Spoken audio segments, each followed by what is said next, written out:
Hello and welcome to the Ice Guys. This is the show that takes you into the world of the National Hockey League. Every game, every day, from a betting perspective. With pro sports handicappers, Ian Cameron, Alex P. Smith, and various guests from the world of hockey and sports betting. And now, here's your host, Ian Cameron.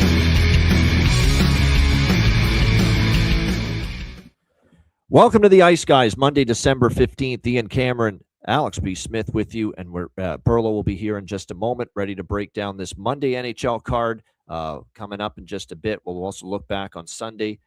We do have some breaking news to begin. Whether it's huge breaking news, we'll leave that for all of you to decide, but we do have something to announce. This is breaking news from the Ice Guys.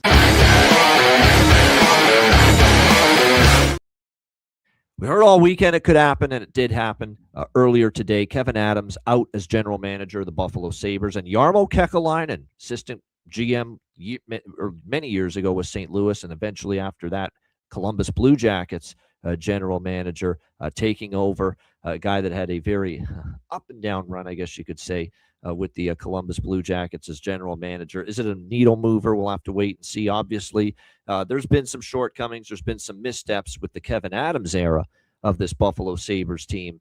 It's just been just an ongoing, constant cycling of coaches and GMs, it feels like, with the Sabres during this insanely long, never-ending, seamlessly playoff drought that they've been on. But is Jarmo Kekalainen the answer? That's going to be the big question here as far as that's concerned, Alex. To me, it's a wait and see, bottom line. Well, yeah, of course. With anyone, it's a wait and see. But if we had to make a prediction, which is what we do in this program, I would say it probably doesn't move the needle and change much. When you look at Kekalainen's run as the head GM in Columbus, 11 years with his tenure, 5 postseason appearances, 1 playoff win. Of course, that was that 2018 upset against the Tampa Bay Lightning. I mean, there's not really much home to write about. Like, now, here was the thing. He did as much as he could getting players in a city where, quite frankly, it's not a great free agent destination in Columbus. So maybe there's a little bit of pull there in that aspect, where here's a city in Buffalo where apparently it's tough to get free agents to want to play. You have a guy who's used to, getting guys to places where it may not be the most desirable. That seems to be the one edge that I can think of offhand. But other than that, Kevyn Adams needed to go for the last couple of years. We talked about the whole mismanagement with the goaltending situation specifically, but just other moves. This has not been a franchise that's moving forward. They've been going around in a circle for over a decade, and they haven't been in the playoffs. You haven't made a dent. Think about every other team the last 10 years in the Atlantic Division. We've seen Montreal go from irrelevant to being a top-tier team. We've seen Florida turn into a dynasty. We saw Tampa Bay have a dynasty. We saw some great seasons and some playoff missteps from Boston. You've seen Ottawa finally make the playoffs. Everybody else has grown forward except the Buffalo Sabres, so a change needed to be made. But I don't know if Kekalainen's going to be the answer to getting the progression going down the stretch. All right, Perlo, any thoughts here on the big GM change and shakeup with the Buffalo Sabres? Well, the other thing about Kekalainen, he's a really good scout. He's a fantastic European-based, especially. Like, he's found some good players over there, but managing it and putting it together and signing contracts and doling out salaries and putting trades together, that's where he's had some stumbles. Yeah. The two big things with him is, like you said, is the culture change in Columbus was a thing. They did change the culture there. He did change the culture there, and they need that in Buffalo a lot. The second thing is, if you can't get free agents because people don't want to go to Buffalo, you better be able to draft well. And they haven't been drafting well. So, I'll give him that he'll get a chance now to – the thing about drafting, though, when people don't want to go to your city, players tell their agents that are going to get drafted, I don't want to go to Buffalo either. So he's got a big challenge there. He's probably going to have to – he has done well going off the board. Remember, he took Shinnikov off the board in Columbus. He took a couple players off the board there. Minty, the guy that Matejchuk was a great pickup. So he has done well drafting and going a little bit off the board and finding guys that are like, hey, you know what? if you come to Buffalo, we'll draft you higher than you normally will. Will helps you with your future contracts and all that kind of stuff like that. Arizona had to do that, and he would have to do that here. It's a big challenge, but I don't mind it. I don't know if it's going to, like you said, make as much of a deal as possible. But I think as far as what they need, what the type of thing that they probably are going to have to do in Buffalo to succeed, he's not a bad guy to pick up. And he identified Doan as a great culture changer in that trade. I don't know if it was him but probably. It sort of feels like to me that Kekalainen's kind of had the reins a little more as things have gone out already. And I think that the writing was on the wall early here. So I don't mind it. We'll see what he does. I mean, it's Buffalo. So is it going to work out? Probably not. No, yeah. It's Buffalo. Yes. Yes. It's Buffalo. I know that's what you're getting at, Perlo, and it's hard to argue with that. Exactly. It's hard to argue with that. It's Buffalo. Do we really expect it? What am I going to say? That being said, we'll get to Buffalo. I'll go right into Buffalo now for the recap, even though they were the last game of the night. Very disheartening that it was so low scoring. I really liked that over last night. Seattle's good for shit. That team. I mean, they're so useless sometimes, that Seattle team. And last night, again, couldn't score. That's been their problem half the time. But we were banking on the series history, 8 meetings all time, all with at least 6 goals, but not last night, unfortunately. But the Buffalo Sabres, give them credit. Nice 3-1 win. And for all the shit talking we do of Buffalo, that was a nice end of the road trip for them. We got to give them that. The win against Edmonton, Vancouver, Seattle, 3 road wins to end that trip. Nice way to end it with a road trip that did not start well for the Buffalo Sabres. But boy, it ended well with 3 straight wins. That being said, we got the mother of all bad, brutal spots coming up for Buffalo, and circle it Thursday night when they return home to face the Philadelphia Flyers for that first game off that 6-game road trip. And I mentioned this in our group chat. These spots with these 6-game or more road trips coming home have been brutal situations. These teams have laid one egg after another in these spots. Somebody, just off the top of my head, Toronto did it. Islanders did it. Edmonton did it. As far as teams coming off a very long road trip, just nothing in the tank, nothing in that first game back home. All lost, all got scored on early in the game as well, if I'm not mistaken. So we'll be looking at a bunch of good angles Thursday with Philly against Buffalo. First goal, first period, that kind of stuff. Maybe full game. Same thing goes with Tuesday night when the Detroit Red Wings come home off a long 6-game road trip and play the Red Hot Islanders. That's not a great spot for Detroit after how long they've been on the road. So that's another one. I know Jonathan mentioned, even though it's only a 5-game trip, not 6, still pretty bad for San Jose coming home 5 games and 9 nights on the road, and you're coming home now. So that's not a great spot for the Sharks coming up. Teams have not been good in these situations, in these scheduling spots this season. So that's definitely something to keep in mind there. But give Buffalo credit for that. We'll give them some praise for a change. Nice win there to wrap up the road trip and finishing off the road trip 3-0, last 3 games of that trip. What else did we see yesterday? We saw Montreal 4-1 win against Edmonton. Jonathan brought this up too. 8 straight, I believe now, losses on a back-to-back for Edmonton. That is definitely something to circle. We talk about Seattle's futility on back-to-backs. Edmonton's now lost 8 straight on the second night of back-to-back games. Dobish was very solid. That's definitely a goalie that played like a guy knows that Jacob Fowler's breathing down his neck for more starts for the Montreal Canadiens. So a nice win there for Montreal, 4-1 against Edmonton. Minnesota, 6-2 over Boston. And Quinn Hughes in his Wild debut gets on the board, his first goal in his first game with the Minnesota Wild, and they take care of business against the Bruins 6-2. You could tell there was great energy from the Wild. Kaprizov, Boldy, Hartman all got involved in the scoring. 2 goals for Kaprizov last night and for Boldy as well. Actually, no, it was just the 1 goal for Boldy, but Quinn Hughes again gets his first goal in his first game with the Wild. Very solid performance overall. Gustafsson was pretty good in net. Not so good for Swayman, one of his rougher outings in quite some time, but nice win there for the Wild, 6-2 over the Bruins. We cash another draw with Philly and Carolina. Back-to-back games with a draw winner for the Flyers and Hurricanes. We had the draw on both of them Saturday and again yesterday. Brandon Bussey, wow, what a story. 11 wins and 12 starts. He has clearly gained the confidence of Rod Brind'Amour because he keeps playing him, and rightfully so. When's the last time we've seen Freddie Anderson? Finally, the bond has been broken Rod Yep. Brind'Amour and Freddie Anderson. Freddie Anderson's going to have to play better now to get back in the good graces of Brind'Amour at this point, because we haven't seen him start in ages, it feels like. It's been mostly Bussy with a little Kochetkov sprinkled in since Kochetkov's been healthy. And Alex's smile says it all you need to know. It's about time, that we have Yes. an Anderson-free zone for the Carolina Hurricanes. And like I said, it's going to be better for them long term. But this is a great story for Brandon Bussy. Boston organization, obviously, they didn't keep him around. It was just, waiting and biding time and working to try to get back to the NHL level, get an opportunity. Now, he does have a good team in front of him. That's certainly going to help the numbers of Brandon Bussy, but he doesn't have to apologize for that. He's got a good team that plays in front of him. That's all right. It means you can still have success. We should still be impressed, in my opinion, with the run he's put together. So nice win there for Carolina, 3-2 in a shootout over the Flyers. Pittsburgh, another. Dan Muse said it. I can't believe we're here again after the game against Utah yesterday with another collapse in the third period. But here we are with the Pittsburgh Penguins getting absolutely falling apart in the third period. 3-0 lead gone just like that.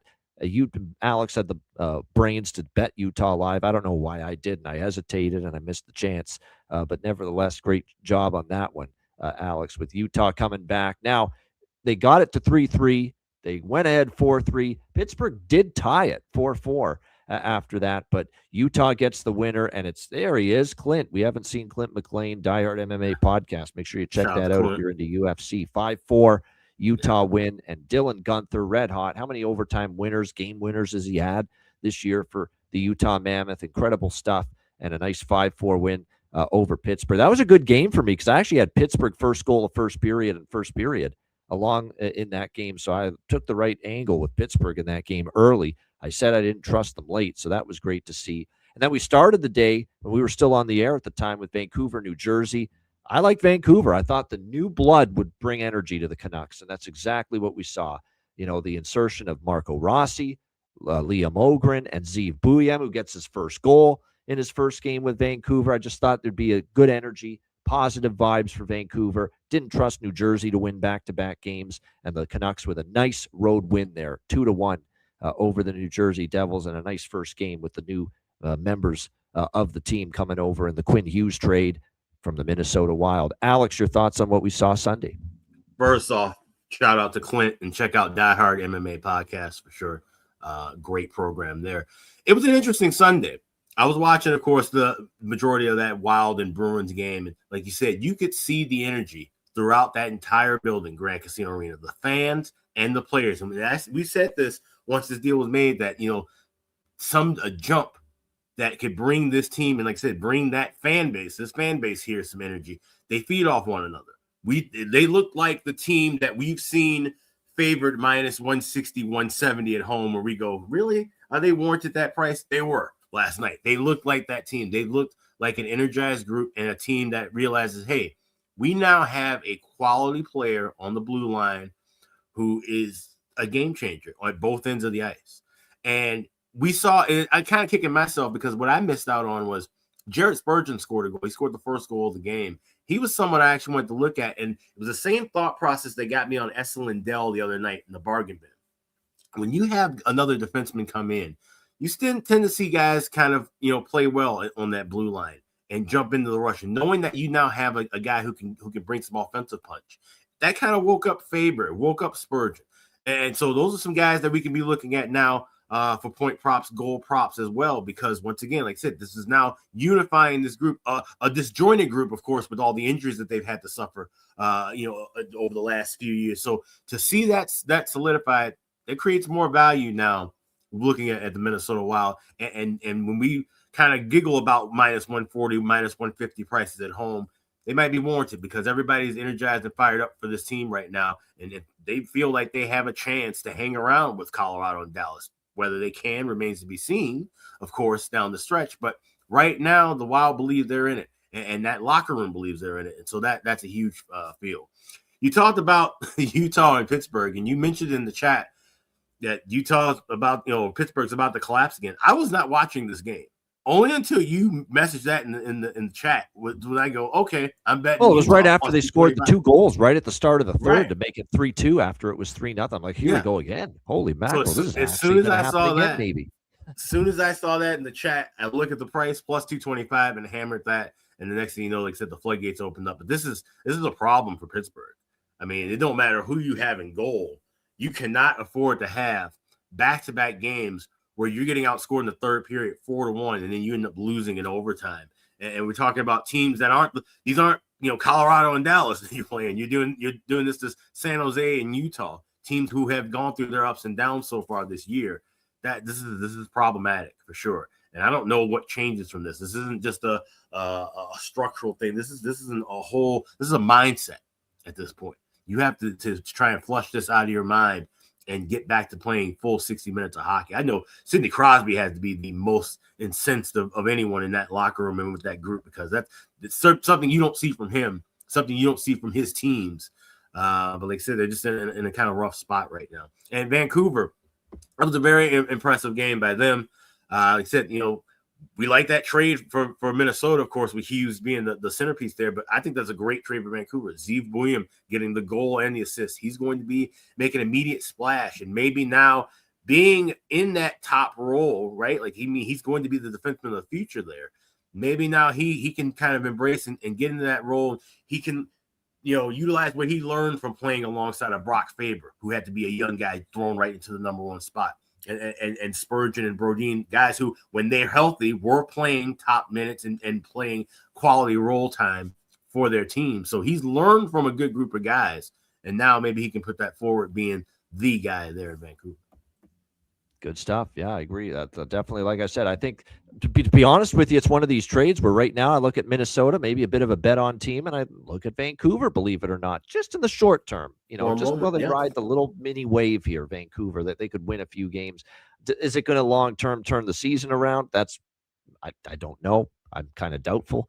But like I said, right now in the short term, there's just a little buy sign on Vancouver because this is just new energy. And boy, did this team desperately need some of that with what they've had to go through lately. Perlo, your thoughts on yesterday? Yeah, I was with you on the Canucks there for the same sort of reasons. I was on Minnesota as well. Just there's, like you said, there's an energy, but with the Canucks especially, it's also sort of a relief that it's over. I think was a big thing there. It's been something that's been hanging over their heads for a while. They've had a lot of things hanging over their heads for a while, with the whole Miller thing and all that kind of stuff like that. And I think it was just a very relief spot. And I trust Foote. I really am impressed with what Adam Foote is doing with this team. They may not win every game, but they're usually in them and they play hard. They do play hard. They don't really have the shooters to score, but they're getting their chances. So yeah, I liked the Canucks there, and I did have the under on that game, so it went well. I did that one play where from my bargain bin in the Seattle game a little earlier with Minnesota. I did the same thing with this Pittsburgh play. I took Pittsburgh first period in Mammoth money line. So that I ended up having it right. It would have been better just to have live bet it. I bet you got a much better price on that, but I did have that. And as far as Pittsburgh is concerned, this shouldn't be too much of a surprise. We've been saying all year that defense has got to regress after a while. I mean, you look at that defense, it's just not very good. So I don't think this is going to change. I think the third period stuff might change, but I think the defensive issues for Pittsburgh is probably going to be something you want to be taking team total overs with for quite a while here. Skinner going there. I think Skinner's going to be better than people think. I think he was actually a better goaltender than Jari. So I don't even get into that trade. That was horrible. For the sake of time, that was a terrible trade. I think Alex said it perfect there. Like the draw there with the Flyers. I tailed out with you guys. Had the under in the Bruins Wild game. I thought it was 4-0. I thought, maybe they'll take it easy. No. They went over. So I didn't hit on that game. Overall, I actually had a very poor weekend as far as because a lot of the props I've been it was about bound to happen. I've been hitting props like crazy, and you're going to go through those lulls. And it was one of those miss it by one weekend, miss it by one, or I had Johansson over shots. He gets injured, stuff like that. But I also, stupid me, I faded the 0-7 on back-to-back Oilers, thinking they're going to ride this high, and I didn't get it. So I missed on that one. It's going to be, I still don't think the Oilers are going to be much better at all than they were. I think they're going to have a better record coming up because they have more rest. They're not going to have as difficult problem, as much of a bad scheduling spots, but they're still going to have their boners. No doubt about it. I'll still be fading them on the road from time to time. And I might have been the only one in the land that took money line on this Sabres Kraken game. I did take the Sabres in that game. That Kraken lineup's just too beat up. And I think the Sabres are kind of on a roll right now. Going into what and with this manager change and stuff like that, we'll see how that affects them. But I thought they were kind of on a roll right now, so I did take them. But I was with you. I went with the series history. It went against the context of the fact that the Sabres are at the end of a road trip. They're probably tired. The Kraken have lost a lot of offense. This probably should be an under, but I followed the series history thing and I did the over. And well, it's typical Lane Lambert. They got back to tight checking last night and forgot to score because he knows they were scoring more and defensively falling apart. It's the same shit Alex has talked about for years with these coaches. They overcompensate for defensive struggles with an offensively challenged team. And then they focus too much on defense and forget how to put the puck in the net. And that was Seattle last night. I just think overall Seattle's going to struggle down the stretch here. They played some hard hockey up until now. The Kraken suck. And the Kraken suck. Yeah. They've just been out. I feel bad for him calling that. They've been out energizing teams for a while, and they don't have the players to keep that up. They have young players that aren't used to being in the league and old players that should be kind of treating the season like a marathon rather than like it's balls out sprints like it is right now. If Seattle fade, I'll be doing a lot for sure. No doubt. All right, let's get into Monday. We got a nice slate here for a Monday, and no late games, by the way, so we can catch up on our sleep, which is important because before we get to Monday's card, we want to mention it, promote it, hype it up because it's our last live betcast for 2025. It's tomorrow night, Tuesday, December 16th, 7 o'clock p.m. Eastern, our last live betcast of the year. Join us. It's free for all, open to everybody. DM or email for a spot on the betcast, and we will send you the link before it begins. I like the look of this card tomorrow night. You know, when you look at it, we got some interesting games here. We've got some good spots, too. We talked about how Detroit's coming off in that brutal spot tomorrow, coming off a long road trip back home against the Islanders. That's an interesting game. Anaheim, Columbus. Interesting game there. We've got Edmonton, Pittsburgh.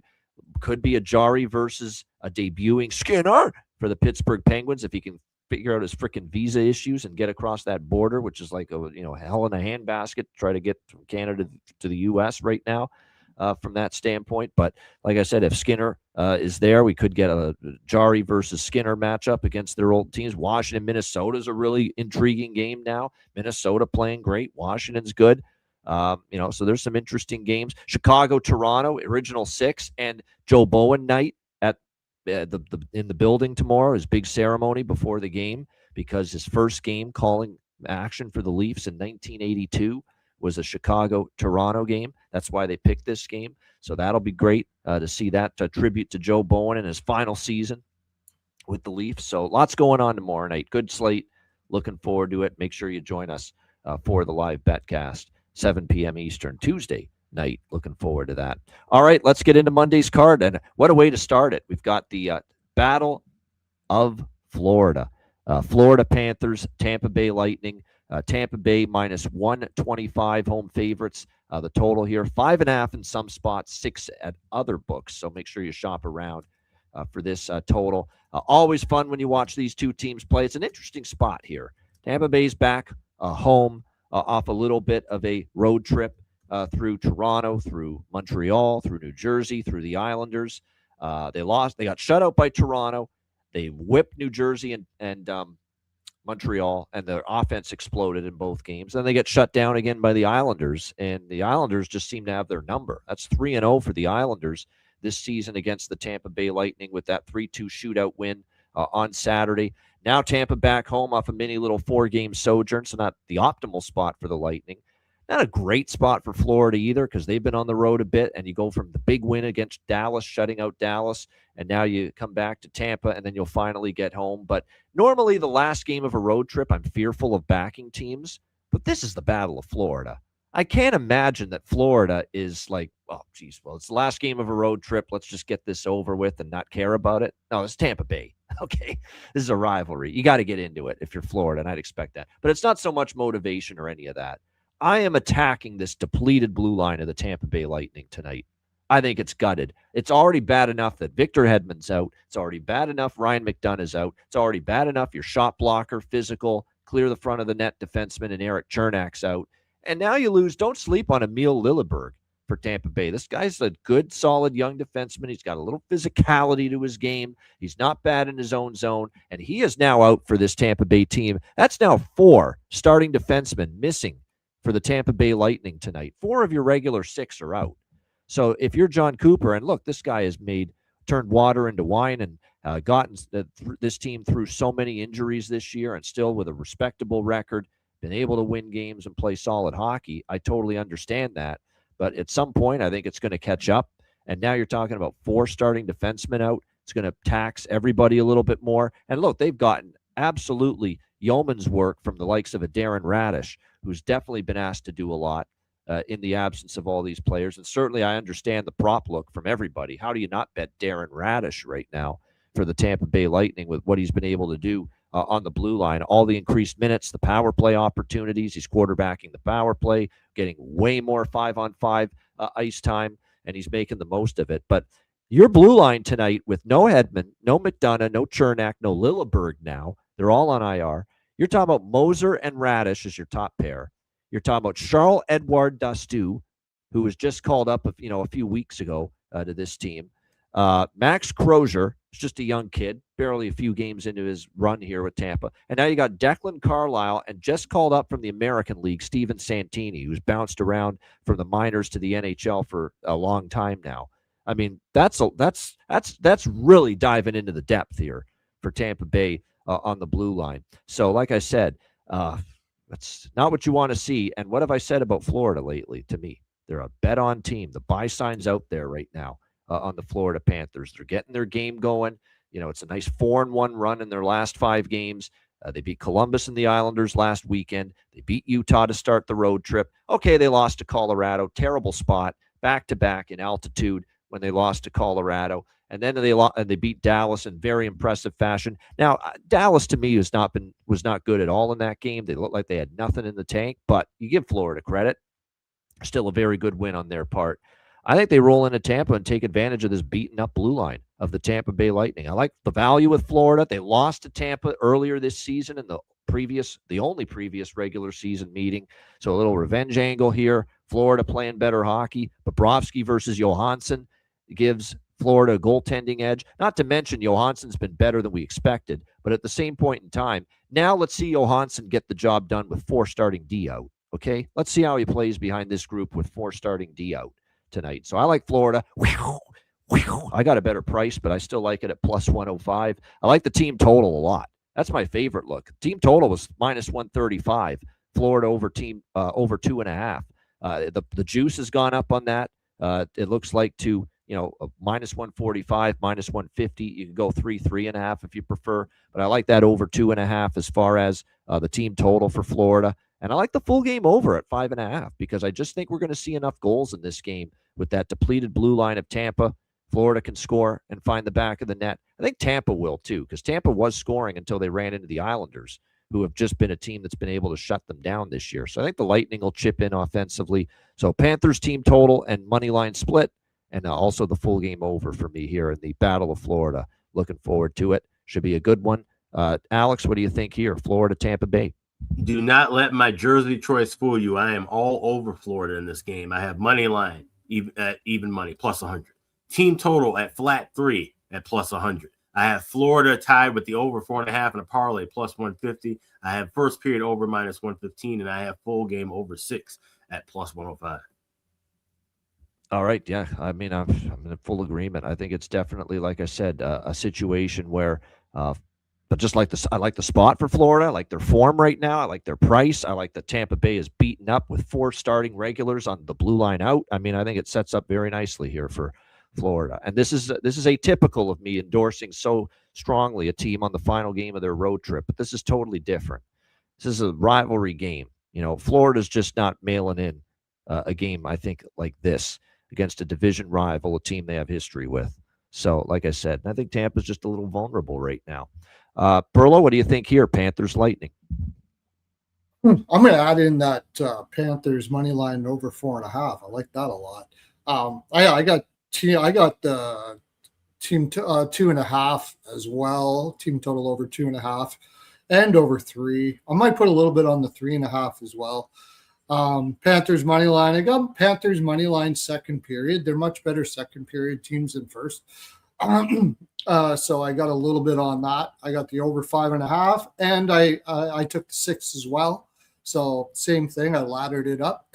And I got a little bit on the first period here too. I am considering taking Florida 2 goals either first period or second period. We'll see which way I go there, because I think Florida's going to come out hard here. I think the other reason why, just to add on to why we like Florida so much, that game against the Islanders was a double revenge spot.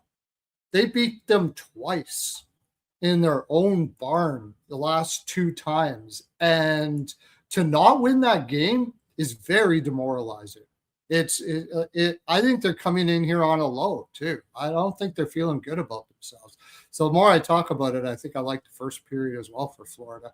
They just got their mojo going, and I had them again in the Dallas game by quite a bit. Thank you, Ryan, for making it. I even added more to it, because when you have a Dallas fan saying he doesn't like Dallas, I'm going to, especially a good capper like that, I'm like, all right, I'm going to add a couple more on here. Yeah, good call by Ryan. He liked Florida Saturday. Yes, he did. Yep. Yeah, he liked it. And so I already liked it before he said it, so that just confirmed it more to me.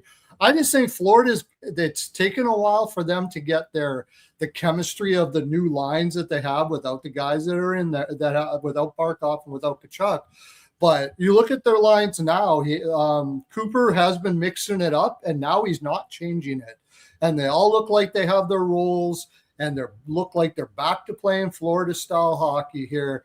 And I don't care about, like you said, the last game of a road trip or whatever. I actually had it that they were going to waste one in Colorado. They were going to play for the draw in Dallas, which I think they kind of did, but Dallas had no legs, and they ended up winning it anyways. But and that's why I liked Florida so much, is because when Ryan said he didn't think they were going to have their legs, I was like, oh, Florida's going to kill here.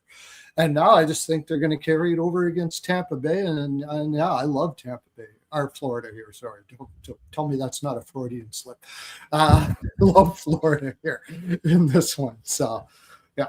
I got props as well. I got Lundell to score a goal. I got lots of props, but I kind of like Lundell. I like the way he's been flying right now. You're getting you're getting bargain bin money on him right now, and I like he really seems to have confidence that I haven't seen from him as a top line center right now. It's been a while. It's taken a while for him to get used to being in that spot, but it seems like he's got it right now. So finding his offensive mojo. Goals in 3 of the last 5 games. I don't argue with that. Yeah, and the price is pretty good. Yep, I agree. We got to bet Darren Radish for Tampa, obviously. I mean, you're talking plus 700 in that range for a guy that scored from the blue line in 3 straight games for Tampa Bay. I don't mind that whatsoever. Marchand, of course.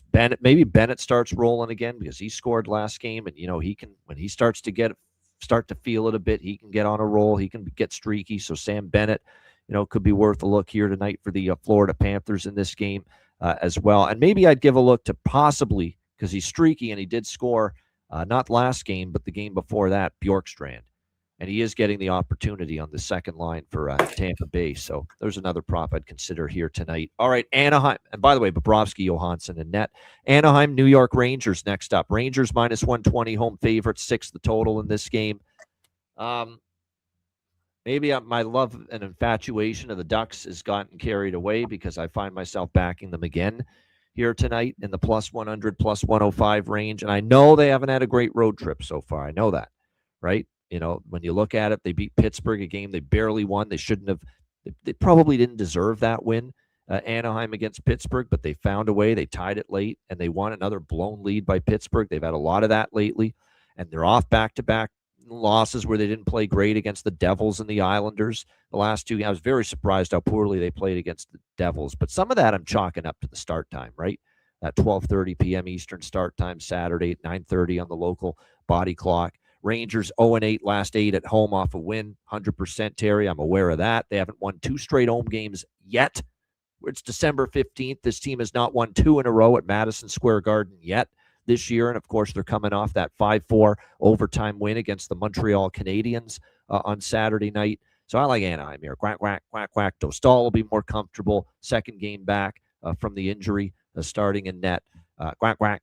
Give me Anaheim here, plus 100, plus 105. Alex, what do you think? Ducks, Rangers. Yeah, I'm right there with you on Anaheim. Like I said, this is just too cheap of a price to back the better team and fade a horrible home team in the New York Rangers. That was my thought process with it. And of course, I'm going with the prop that probably all of us have a little piece on. Chris Kreider returning back to Madison Square Garden is anytime goal scorer. I got it plus 225. Not bargain bin worthy, but I do have a bargain bin from this contest. Yeah, I mean, obviously, that's going to be popular, right? Chris Kreider going back to New York, first time now against his former team, now as a member of the Anaheim Ducks. So I could Trouba even, if you want to go, I don't know. Trouba's not much of an offensive catalyst, but like I said, you could certainly make maybe a Trouba last goal. Yeah. You know, either one of those guys' last goal wouldn't be too bad of a sprinkle. You get an empty net chance. Now, these two guys are going to get tribute videos, and they both deserve it, obviously. One was a captain of the team, and Kreider was there forever. Like, he's a whole Ranger his whole career until joining Anaheim in the offseason. So these are 2 video tributes that will be deserving. None of this Pierre Engvall nonsense in Toronto a couple of years ago where he got a tribute for, handful of games with the team. But, yeah, definitely, like I said, I think it's a situation where you're going to get it'll be nice to see that for Kreider and Trouba there, the former Rangers going back. So, yeah, props with them. Troy Terry heating up 3 straight games with a goal for Anaheim. So there's a goal prop that definitely stands out just because of the way he's contributing. He didn't score against New Jersey, but that big, tall, lanky kid, the 3rd overall pick, we like him. He's played well. Beckett Seneca, he keeps having chances every game. Like every game he's around the net, and he's getting his looks. He's getting his opportunities. So could never talk anyone out of Beckett Seneca player props right now. For Anaheim.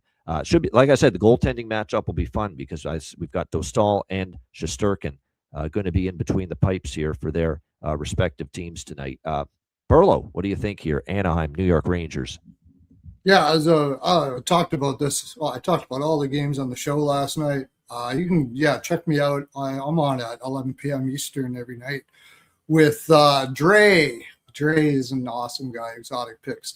And we brought up something that should have saw. It's that time of season. I'm a little busy. I think that's part of the reason why I'm kind of not really hitting very well. But in that New Jersey game, you had this spot, but you also had this look-ahead spot that was obvious, should have been obvious, but I wasn't paying attention to it.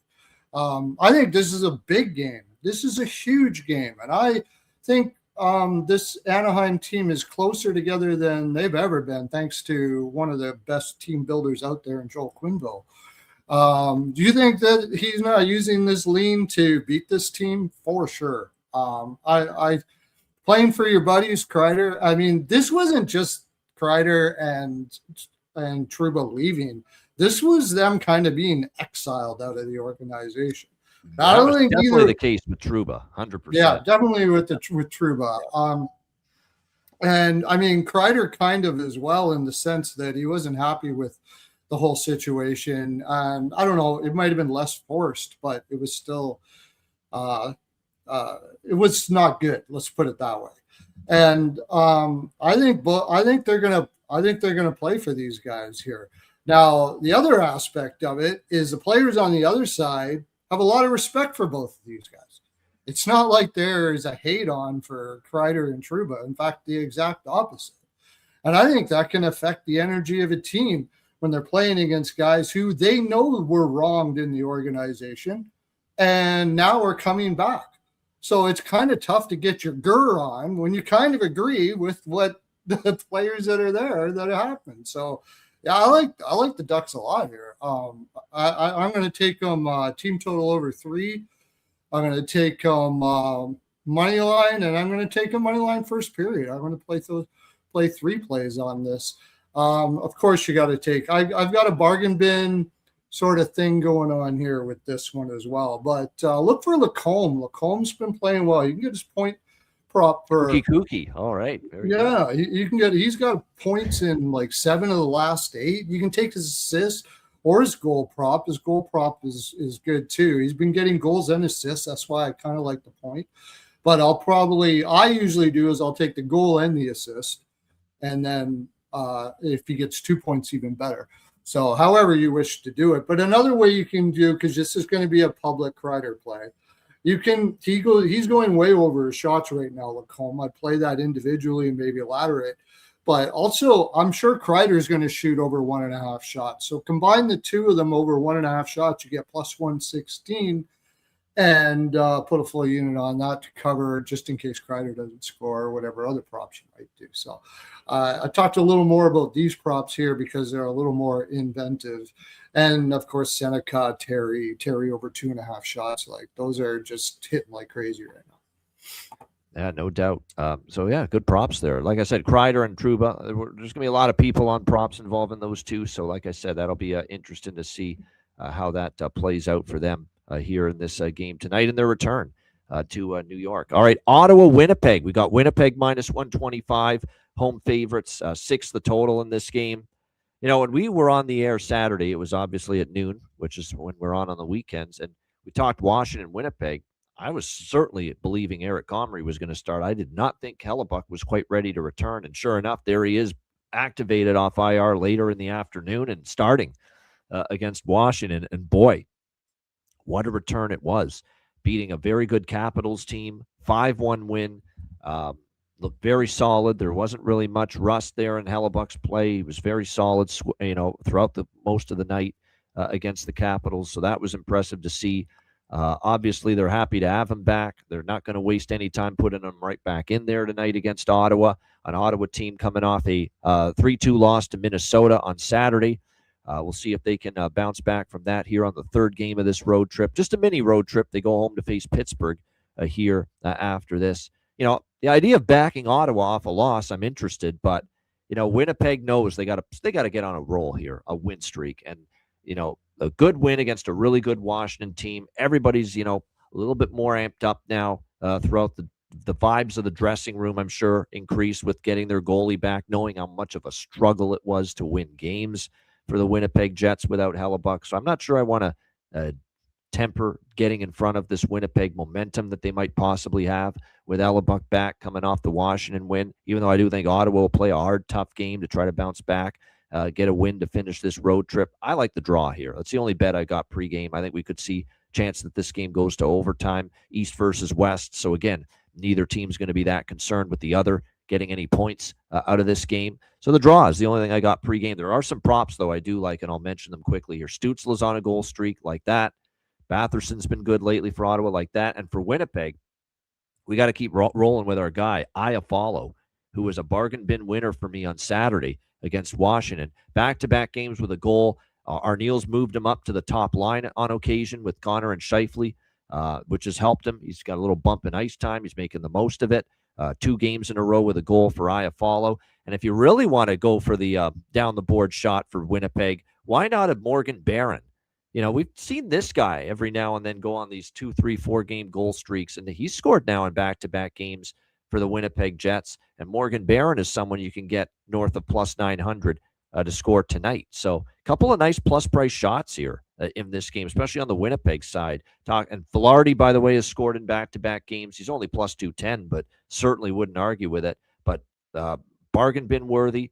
multiple game goal scorers in a row, Iafallo and Barron here for the Winnipeg Jets tonight. Alex, what do you think here? Ottawa, Winnipeg.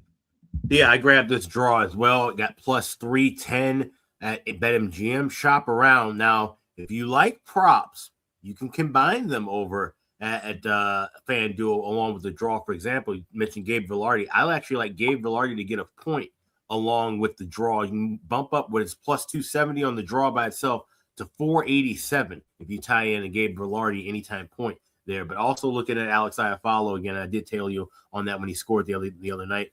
That's something I'll have on my card as well. Iafallo goal, but the biggest play as far as within the game will be the draw. Yeah, no doubt. It's been, like I said, we were on to that. We saw that he was on the top line. We said, let's start taking Iafallo a little bit. Scored in that game, and then he scored again against Washington. Now we're just rolling with that momentum that he's got right now. So, like I said, should be interesting to see how it plays out tonight, but hopefully lightning strikes again here for Alex Iafallo tonight for the Jets. Perlo, what are you thinking here? Senators, Jets. Well, we're all on the same page, it seems, so far today. I definitely like the draw there. I'm actually leaning more on the Ottawa side here. I think they just haven't been getting puck luck very well. And although they got the Hellebuyck bump, I'm just not a fan totally of this Jets team in general. I'm still on it. They're on my sell list as well. But if I do play it, it's not going to be very much. Simply because Ottawa hasn't been scoring. But one thing I will be playing for sure, because Ottawa's had like 30, 35, 29, 30. Like they're just shooting the moon right now. And you can get Hellebuyck over saves at 22.5 right now. And I would say it's a pretty good chance Ottawa gets quite a few shots there. Unless Hellebuyck has a down game the second game back, I think that's a pretty good bet as well. So, but I do get a little bit on Ottawa. I do have, may have a little bit on Ottawa. I do like the draw, and I kind of like if one thing I think I will bet here is Ottawa's had all these problems. Winnipeg's coming off that. Hellebuyck's back high. I have a feeling Winnipeg's not going to be on that high here in the first period. And Ottawa's a good first period team. This is like the normal, okay, we got Hellebuyck back, Winnipeg team. They're also heading on the road right after this, so they could have 1 foot out of the door. Ottawa's desperate. They need wins right now. They've deserved to win in a couple of these games, and I think they're going to come balls out here and maybe catch Winnipeg by surprise. So I'm going to put a little bit on Ottawa money line first period and puck line first period. So those are my little plays right now with that. As far as props is concerned, I already mentioned one, but Morrissey over 1.5 shots has been an everyday play with me right now. He's going over his shots. I think he missed his last game, but that doesn't bother me. Usually he seldom misses the next game after he misses one, and he's like 80% play. So every day Winnipeg's playing, I play Morrissey. I call those my bankroll plays. So because they don't adjust them enough, either those shots props for players like that.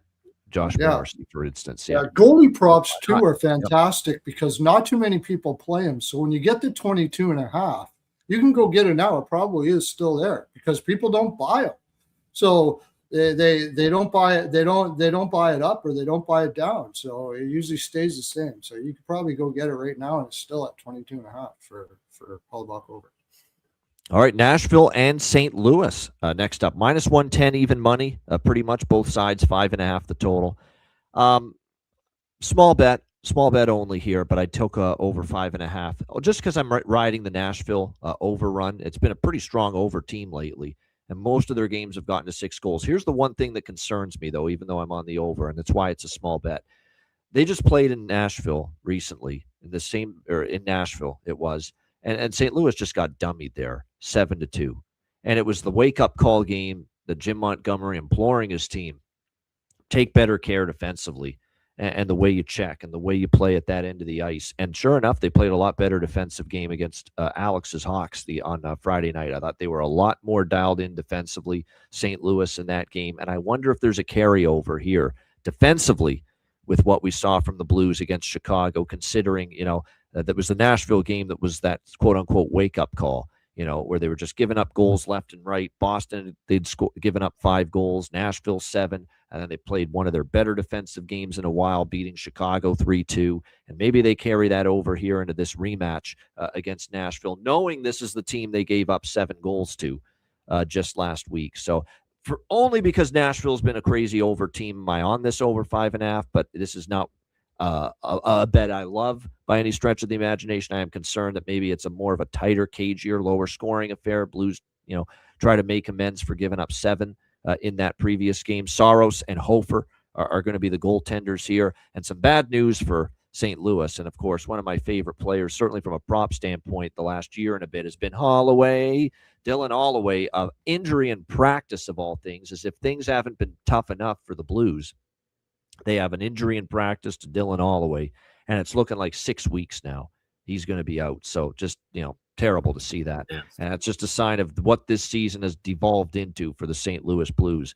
And everything that can go wrong has gone wrong and continues to go wrong for the Blues. And certainly a team that's already, struggling with consistency, and you never know offensively if they're going to, produce every night. And now to lose Dylan Holloway, it's just a gut punch they really can't afford.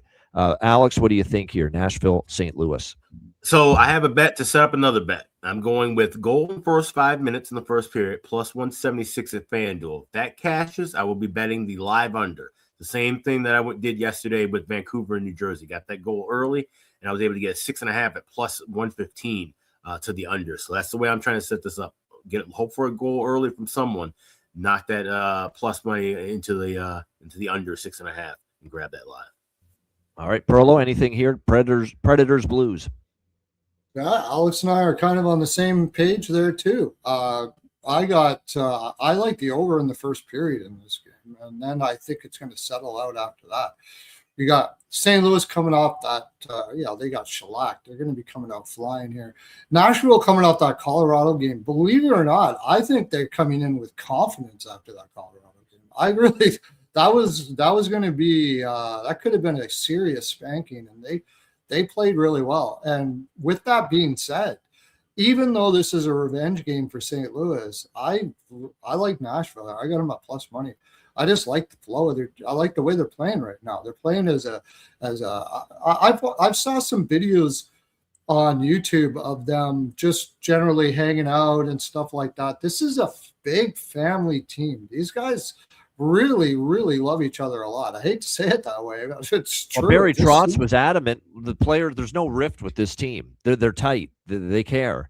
There's not cliques. There's no, disbanding in the dressing room. There's nobody, turning on one another. There's none of that. Barry Trotz shot down that report, was adamant about it. Yeah. Said, and actually, it's not even a matter of the team players hating each other. This is just, we're not playing well. We're not playing good enough. That's the issue. And now they are playing a little bit better. Yeah. And that's a Barry Trotz thing. He's one of the best family team building guys. He sends them out on excursions for group excursions together and stuff like that. And I think Nashville's coming in with confidence here. I think St. Louis is coming in with some aggression. They've won regression. They've won games that a lot of times they didn't really deserve to win. They were terribly outshot. But there's one thing I do like here, and it's the same thing as I was talking with Hellebuyck. One thing Nashville has been doing a lot of is shooting, and I think they're going to continue doing that in St. Louis. And Hofer, never thought I'd say this, is the better goaltender in St. Louis. And if he's in tonight, he's been saving a lot. He's been playing really, really well. And it's 23.5 for Hofer over saves today. So I'm going to take that. And oddly enough, I do agree with you that even though I like the over saves for St. Louis, I like the over here. And I know that that you would think because the last game was 7-2. I just don't think I think Nashville's realized they're not a shutdown team. They got to play offensively aggressive. And if St. Louis wants to play a slow game or try to play a shutdown game against Nashville here, I don't think it's going to work out very good for them, and they're going to have to chase, and it's going to go back. So I like the over 1.5 first period He said he was. Alex said he was going to live bet the under, but the more I think about it, the more I like the over. In fact, maybe it's even better. I think now that I'm talking it through, Predators team total over. I think. All right, you're like Nashville, so Nashville money line, Nashville team total. Team total that's over the thing. will be It's the a big two revenge because it spot could for still Blues. end up being an under then too. Yeah, it's a big revenge spot for the Blues. I could see them playing hard, maybe winning, but I don't know if I fully trust them. And now the Holloway injury, makes matters a little bit tougher. So yeah, that's definitely I could see the Blues after getting bombed in Nashville, playing hard tonight. But I'm still not excited to back them. And like I said, Nashville's got a little momentum. You can't fault them for losing to Colorado the other night. It was a revenge spot for the Avs in Denver, tough spot. Yeah, so I didn't expect Nashville to win that game, but they have still been playing better hockey of late. There's no question. I think we're going to see 30 shots and 3 to 4 goals for Nashville. That's what I think. Yeah, it's definitely possible. Matt Luff, just because he played for the Hamilton Bulldogs for a bit years ago, and he scored in the last game. So I'm just going to roll the dice and take a shot at the crazy price that you're getting with him, plus 750. Maybe he finds the back of the net. Nashville right now, Stamkos, of course, is certainly playing like a little bit of a drinking from the fountain of youth element here to Stamkos of late. Played a lot better. Maybe he finds the back of that. There's still value with Evangelista, too, because they've got him up with Forsberg and O'Reilly right now for Nashville. So there's probably some value there with his props in this one. All right, our last game for this Monday card, Los Angeles, Dallas. Dallas minus 130, home favorites, 5.5 the total in this game. That was so pathetic by L.A. and the Kings the other night against Calgary. Words can't explain how bad that was. You're getting outshot, 30-8 at one point on your home ice by the Calgary Flames. And you're very fortunate. It was all Kemper getting that game to overtime, where eventually Calgary was able to get the win in that game. There's no way I'm putting a dime of my hard-earned money on the LA Kings right now. I thought I'd be bullish on Dallas here, but I don't know. Was it just a bad game, a poor game, or was it the team that spent physically right now? Because they didn't have anything. They had no skating legs. They had no energy. They had no drive. Jamie Benn drops the gloves, supposed to wake the team up, and they were still asleep even after that. So I can't say I'm rushing to bet Dallas here with what I saw the other night, but there's no chance. It would be a lean Dallas, but I'm waiting to see how this starts. Casey DeSmith, by the way, will start in net for Dallas tonight in this game. That announcement's already been made.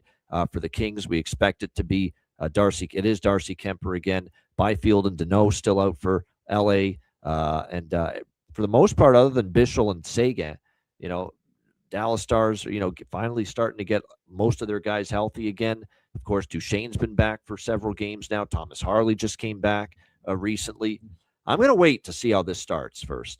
I'm interested in a live look to Dallas, especially if LA scores first. Then I might move on Dallas live. But I'm going to wait to see how this one plays out. Stars pregame lean, but like I said, I want to see how this plays out to begin. Alex, what do you think here? LA, Dallas. So I grabbed this draw this morning. I got a plus 320 with it, but I also grabbed something that I had yesterday. I have Dallas to win the game in overtime or a shootout. Now, this is at FanDuel. This is found in the game specials area. And you can grab plus 500 with Dallas to win the game. I had plus 550 yesterday with Carolina winning it in the shootout overtime. The price that you're not going to see at any point waiting live if you're talking about a game going to overtime. So, like I said, this is a great way to attack favorites. We always go dog and draw, but sometimes we like the favorite in the draw. And I'm leaning with Dallas, so that's the way I'm playing that. Dallas to win in overtime or shootout, plus 500, along with the draw, plus 320. Yeah, shout out to FanDuel. That's a nice market. That's a really nice market to look into, especially if you think the game's got great draw potential. It's maximizing your return on investment. Now you don't just have to sprinkle on the draw. You could get involved with a little specific team to win that game that goes past regulation. And the prices have been accurate. The dog is usually plus 550. The favorite's plus 500. So you could take a whole unit and put half unit on draw, quarter unit on each side to win an OT or shootout, and you're guaranteeing yourself profit. Yeah, that's a really good way to do it. Put something on the draw, split it up with the favorite or the dog to win in overtime, a little bit on each, and there you go. You got yourself a nice little profit nest egg out of it in a game that can go past regulation, no question. Perla, what do you think here? Kings, Stars. I had Dallas smash spot here, but I'm trying to figure out why DeSmith is in this game here. Could you help me out here, Alex? They got a couple games after this, and then they got a San Jose, Anaheim. They're going to be playing DeSmith probably in the back of that. Not a back-to-back. It's Yeah, definitely not a back-to-back. No, I don't really giving him a understand. game. Why What's that? Why not give? You're giving. All right. So DeSmith, he's had good numbers, and you want to give him games. You don't want to just have him sitting and only playing him for back-to-backs. He's not that kind of a backup. He's a guy who relies on getting work, and you have to give him some work and knock the rust off of him. And this is a good team to do it against. Okay. Well, that's good. That's why I always have to Plus, ask. they might think that Ottinger looks a little bit like the team looked the other night. Maybe a little tired, maybe a little fatigued. Right. So just there's no reason to keep burning through Ottinger when you don't have to. When you have a quality backup like a Casey Smith. Yeah. No, I also thought maybe it was a good way to tell Dallas to start playing more offensively and with pace here. Sometimes it just gives them a boost to get that backup play for your backup in a spot against a good team. That's why I think that's exactly what's going to happen here. I think Dallas is going to play with some more pace here. And I don't buy this LA on the road stuff. So they had a little bump on the Eastern trip, whatever. I don't give a shit. Look at that defense, man. Come on. Cody Cece's Cody Cece up against his old team. There, I like Dallas here. I'm just going to take Dallas money line.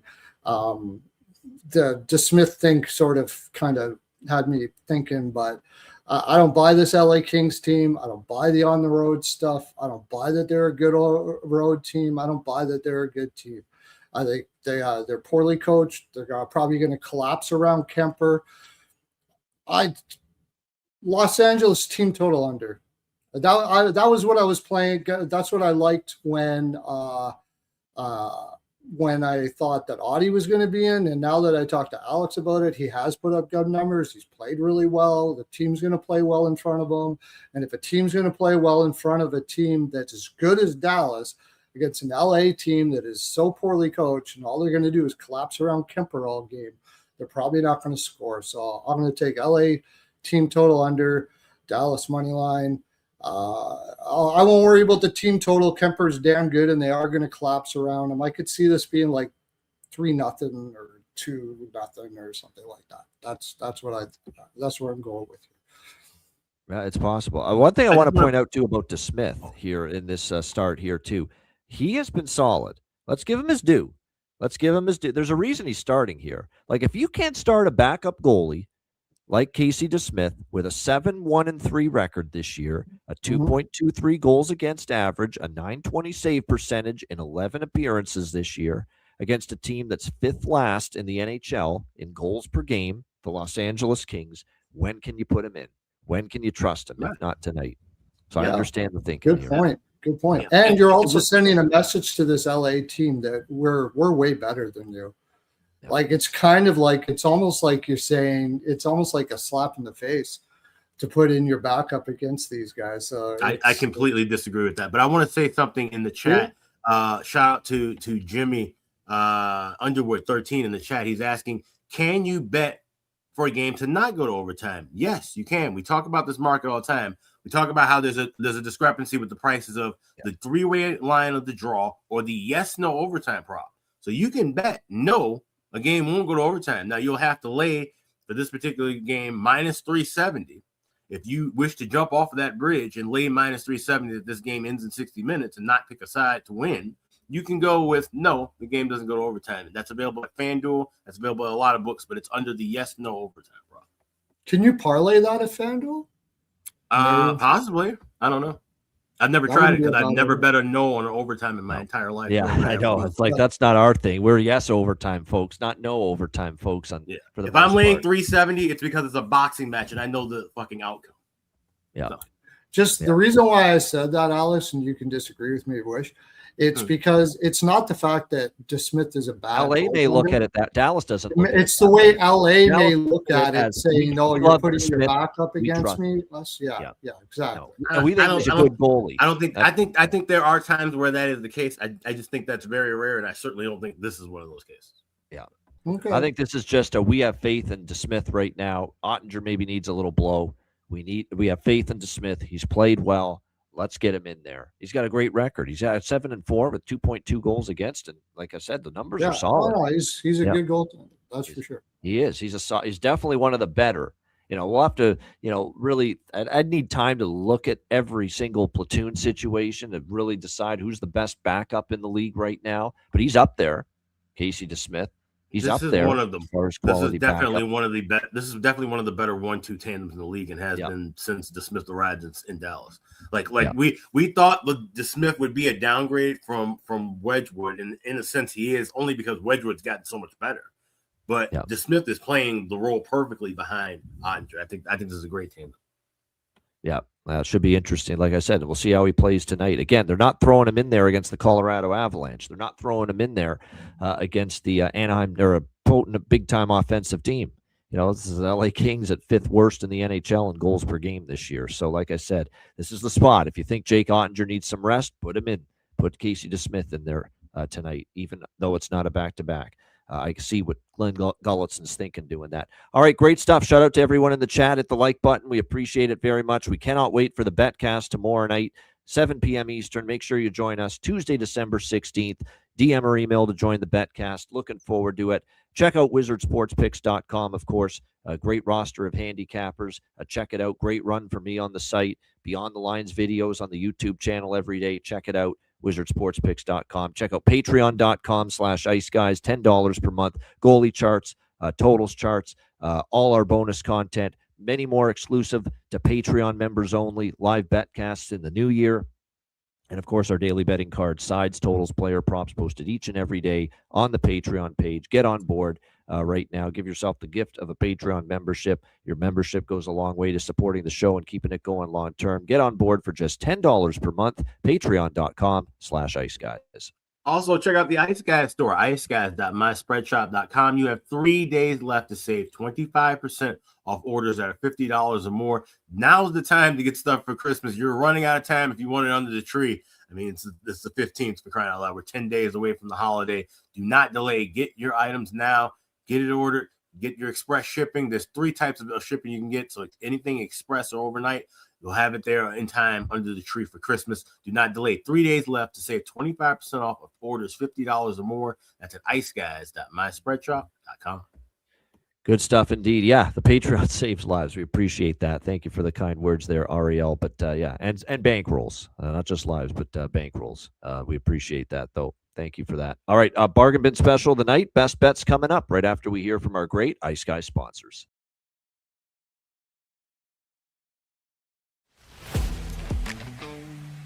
Wizard Sports Picks, featuring the finest handicappers in the universe. Sharp insights, trusted picks, and relentless results. We strive to help you become consistent winners. This is Wizard Sports Picks.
Kings and Queens shop. Thanks to all our sponsors, including Royal Cannabis. Check them out, royalcannabisshop.com, 20% off with promo code IceGuys. All right, bargain bin special of the night. We got this 5-game slate on a Monday night to choose from. I forgot to mention, it's on Monday. It's only on Prime. That is the Ottawa-Winnipeg game tonight, the Amazon Prime Monday night hockey game. But bargain bin special of the night, Alex, we'll go to you first. What do you like? Let's head up to Manhattan. You got the Ducks flying into town, taking on the Rangers. And I mentioned Chris Kreider. I like him to get a goal, but like I said, he's not bargain bin worthy. But one guy that is for the Anaheim Ducks, moved up to the top line, that's Michael Granlund. You can get him anytime goal scorer, plus 425 now at BetMGM. He was up as high as plus 450. Shop around for that. But I like Granlund to get a goal for the Anaheim Ducks, plus 425. It's my Monday bargain bin special. Michael Granlund, Anaheim, plus 425 for Alex with his bargain bin special of the night. Perlo, bargain bin special of the night. I'm going to go to the same game. I got two, but I'm going to go to the same game. And, yeah, you can't get Kreider, but you can get Seneca for an assist and combine them together on the same line at plus 550. So that's one of my bargain bins. And I'm just going to go to the Lightning Killer Marchand over 1.5 points. Right on number, plus 300. All right, good stuff for Perlo with his two bargain bin specials for this Monday. I got two as well, and we're going for some shots. We're going to run it back with Alex Iafallo tonight for the Winnipeg Jets. We're going to ride the wave with his back-to-back games scoring a goal for the Winnipeg Jets. We can find Alex Iafallo tonight. Again, still at a very good price for the Winnipeg Jets. The best price out there right now, currently plus 550. So Alex Iafallo for Winnipeg. We'll roll with him one more time. And yes, I am going to hopefully not a day late, dollar short, one game too late on this. But Darren Radish, Tampa Bay, plus 700. Yes, we will rock with it. Looking for his fourth straight game with a goal from the blue line. Darren Radish, Tampa Bay, plus 700. Alex Iafallo, Winnipeg, plus 550 for my two bargain bin specials for this Monday night. All right, best bets. Alex, what do you like for best bet? Well, we like a lot of goals in that Battle of Florida with the Panthers and the Bolts. Give me the first period over 1.5 minus $1.15 still available at Caesars. That's my best bet for tonight. Florida Tampa first period over for Alex with his best bet. Perlo, best bet. I'm going to go with I got two. I'm going to go with the team total for Florida. I got that 2.5 at a good price, but it's up. So I'll go with the 3 now that it's reached that price. And I'm going to go with the prop. I'm going to go with the goalie prop. I'm going to take Hellebuyck over 22.5 saves in Ottawa versus Winnipeg. All right, there we go. I like that. Perlo with the cider total best bet and a player prop best bet for this Monday night. My best bet, let's go to MSG. Quack, quack, quack, quack. This is the night, I think, for the Anaheim Ducks. Been a tough little 2 games here, losing to the Islanders and the Devils. I think tonight's the night they bounce back. Rangers haven't won 2 in a row at home yet this year. They're going to have to show me they can do it before I'm ready to trust them to do it. So give me the Anaheim Ducks here, plus 100. Even money is the best price out there with them tonight. Anaheim, plus 100 for my best bet here for this Monday NHL card. Shout out to everyone in the chat. Hit the like button. We appreciate it very much. Tomorrow's a big day. The Daily Show, the live show at 2 p.m. Eastern with me, Alex, and Maddie Robb. And then, of course, the live betcast, 7 p.m. Eastern tomorrow night. Get on board. Check it out. DM or email to join the betcast. We'll send you the link just as it begins. We're looking forward to a Christmas party time is what it's going to feel like. Our last time together as one big Ice Guys family in a betcast setting for the end of the year. Looking forward to it tomorrow night. A reminder, the Ice Guys is live 7 days a week, Monday to Friday, 2 p.m. Eastern, Saturday and Sunday, noon Eastern. If you can't watch the show live, download the Ice Guys podcast in audio form on all major podcast platforms, Google Podcasts, Apple Podcasts, Spotify, Stitcher, iHeartRadio, Amazon Music, and more. Download the Ice Guys podcast when you can't watch the show live. For Alex P. Smith and Perlo, I'm Ian Cameron. Have a great Monday night. Enjoy the games and good luck. And make sure you're here with us tomorrow for a big Tuesday, starting with the regular show at 2 p.m. Eastern right here on the Ice Guys.